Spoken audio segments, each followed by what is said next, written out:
Let's start by reading the problem like 10 times. So you got a couple parked 20 meters from the edge of a cliff in a car whose mass, including that of the occupants, is 1,000 kilograms. A jealous suitor ties a rope to the car's bumper and a 200-kilogram rock, I love this problem, to the other end of the rope. He then lowers the rock over the edge of the cliff. Oh no! And the car, which is in neutral, and we're going to ignore friction, accelerates towards the edge. Oh my god. Well, it's the same thing you did today in class. Exactly the same. Except we can ignore friction. I mean, there's no, there.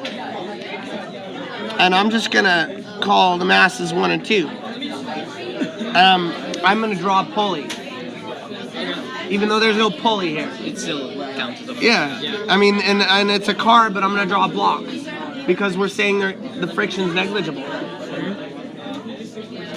So, what, I don't know. Now, this should be easy. Right? Yeah, we have. There you go. The tension, W1, normal.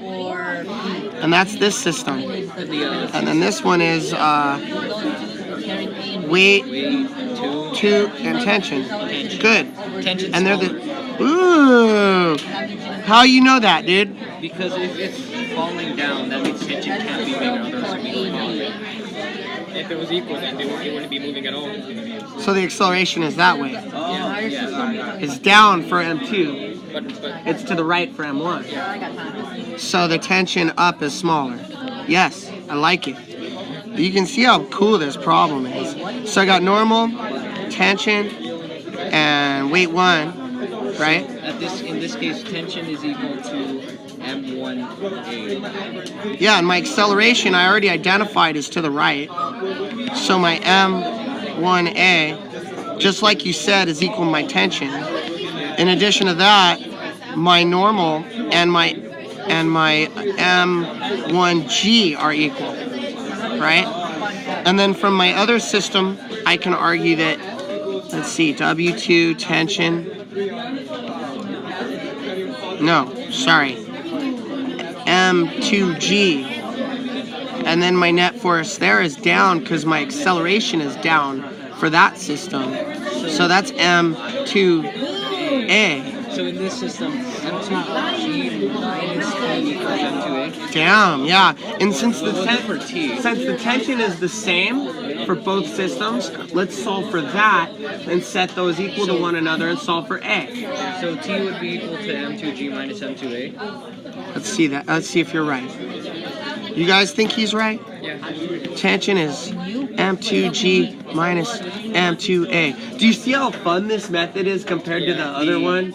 No offense to the other one, because I've been there. It's solid, but it's like pushing a rock up a hill and like using little baby stairs the whole way up, and it takes forever, but you get it eventually perfectly. In this case, you get there so quick.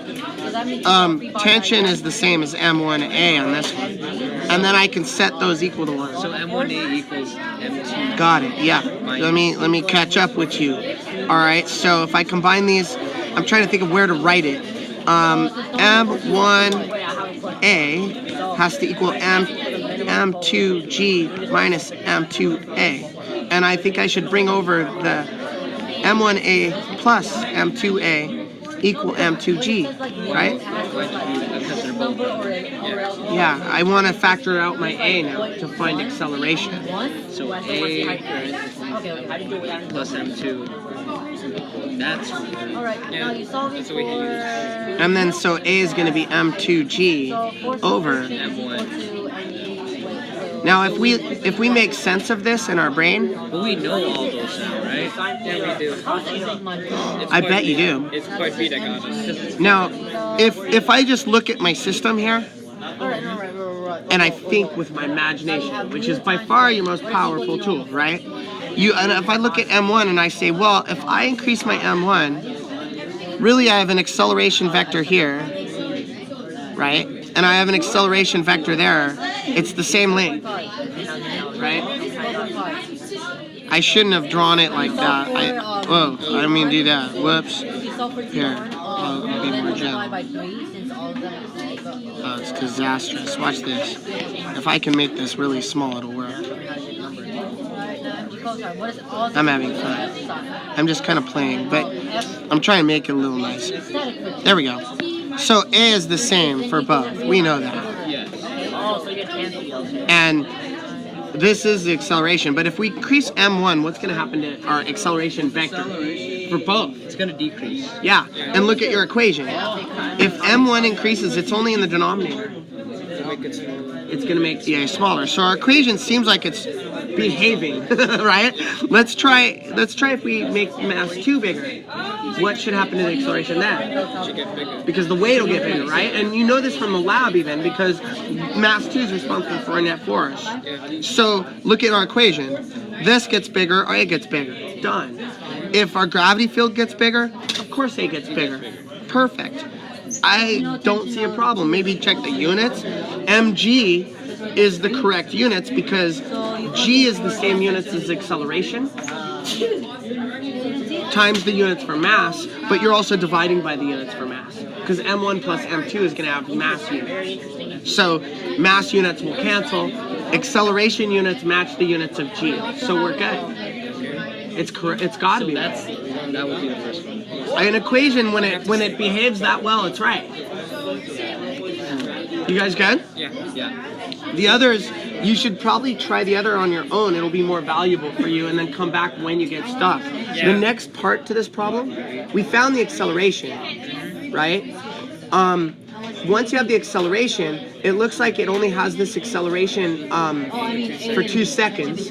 So you can apply that acceleration for 2 seconds, right?